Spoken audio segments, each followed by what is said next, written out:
Apakah uang korban penipuan itu bisa balik lagi atau enggak? Oke guys, karena ada beberapa yang bertanya tentang itu, apakah uang korban penipuan itu bisa balik lagi atau enggak. Nah, di video ini saya akan mencoba menjawabnya. Mungkin teman-teman juga di sini penasaran ya, yang pernah mengalami menjadi korban penipuan, apakah uang itu bisa kembali lagi atau enggak. Tapi sebelumnya di sini saya ingatkan buat teman-teman semuanya, hati-hati, sekarang banyak orang yang menawarkan jasa bisa mengembalikan uang penipuan seperti itu. Nah, karena kebanyakan juga itu juga penipuan. Nah, ini lebih kejam lagi nih. Jadi orang yang ditipu, ditipu lagi sama dia. Nah, contohnya seperti ini. Saya akan tunjukkan contohnya seperti ini. Oh guys, ini adalah contoh penipuan orang yang menawarkan jasa bisa mengembalikan uang hasil tipuan. Nah, di sini selamat siang, saya atasan Mas Ray Agustin. Bu Siti melakukan pembayaran pembuatan link sebesar 300.000. Dan di sini saya meminta Ibu Siti mohon mentransferkan sebesar 300.000 lagi untuk biaya penambahan pembuatan link. Jadi mereka itu biasanya akan meminta kita mentransferkan uang untuk membuat sebuah link seperti itu ya. Entah itu link apa, pokoknya dia biasanya meminta uang untuk membuat sebuah link agar uangnya itu bisa diambil kembali. Nah, seperti itu. Pelakunya itu untuk meyakinkan para korbannya, dia itu juga mau untuk di video call. Jadi ketika pengerjaan pengambilan uang tersebut itu mereka bersedia untuk di video call. Mereka juga akan menunjukkan kode-kode codingan yang nggak tahu itu kode apa, pasti akan ditunjukkan pada calon korbannya. Dan nggak hanya itu, mereka juga akan menunjukkan apa namanya kartu identitas seperti KTP, dan seperti inilah KTP-nya. Kalian bisa lihat KTP yang editan seperti ini ya. Jadi lebih baik kalian hati-hati dengan orang yang menawarkan jasa bisa mengembalikan uang penipuan seperti itu. Oke, untuk pembahasan intinya, apakah uang penipuan bisa kembali lagi apa enggak? Jadi gini, jadi setiap orang yang mengalami penipuan, dia mengirimkan uang dari rekening banknya, tentu aja kita mengurusnya melalui bank, melalui pihak bank. Tapi prosedurnya, kalau kita mau mengurus itu, tentu kita harus mempunyai laporan kepolisian. Setelah kita mempunyai surat laporan kepolisian, pihak bank itu akan mengembalikan saldo rekening orang itu hanya dengan satu cara, yaitu melalui pengadilan. Ya, berarti kalau pengadilan tentu ada dua orang yang bersangkutan itu di situ, hadir di situ. Tapi karena ini kasus penipuan, berarti tidak bisa dengan melalui cara ini. Ya tahu sendiri kalau di pengadilan kan dua orang yang bersangkutan itu hadir dan setuju untuk saldo rekeningnya itu dipindahkan ke rekening yang bersangkutan seperti itu. Jadi kalau penipuan tidak bisa menggunakan cara ini. Dan langkah selanjutnya pihak bank itu mungkin hanya akan membekukan rekening bank penipu itu.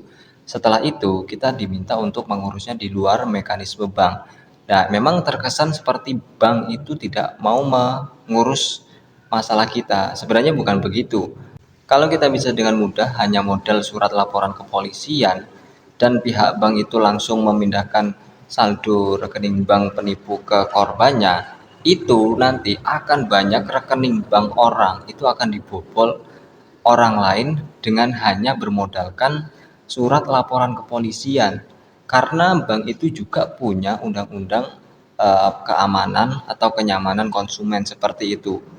Dan juga itu uang itu ditransfer kan awalnya karena sukarela, sebelum korban itu sadar dia itu telah ditipu. Seperti itu. Kalau ada pertanyaan apakah polisi tidak bisa mengusutnya, kan ada identitas dari rekening itu. Lalu ada juga nomor telepon rekening itu, apakah nggak bisa diusut? Gini teman-teman ya, saya sedikit-sedikit bertanya orang yang ahli IT ya. Jadi para penipu itu juga bertindaknya sangat cepat.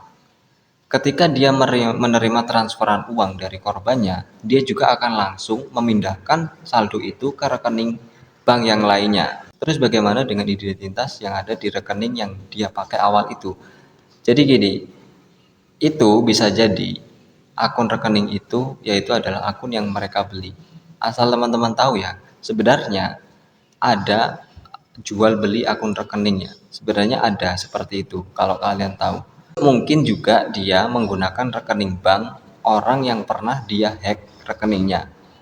Kan banyak juga tuh kasus-kasus penipuan yang bisa menghack rekening bank seseorang yang awalnya dimintai kode OTP atau nomor rekening bank yang ada di kartu ATM itu bisa dia gunakan seperti itu untuk menipu orang.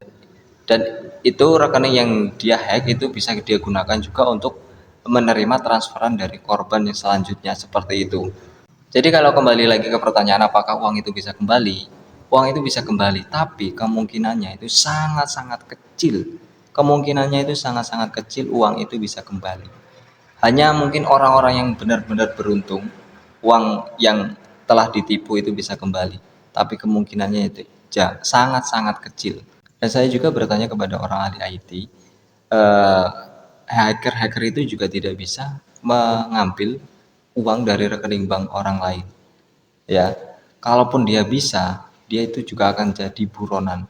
Jadi kalau ada orang yang menawarkan jasa bisa mengembalikan uang yang setelah ditipu seperti itu kebanyakan penipuan. Walaupun dia menunjukkan proses untuk mengembalikan uang itu. Kebanyakan orang-orang seperti itu yang menawarkan jasa bisa mengembalikan uang seperti itu, untuk meyakinkan korbannya dia juga mau untuk video call dalam proses pengembalian uang itu. Mereka itu sangat pintar, mereka itu benar-benar bisa memanipulasi otak kita, pengetahuan kita. Mereka juga akan menunjukkan kode-kode codingan-codingan seperti itu biar korbannya itu semakin yakin.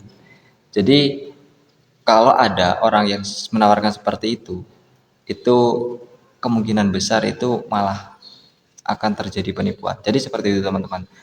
Kemungkinannya itu sangat kecil untuk bisa mengembalikan uang yang telah ditipu.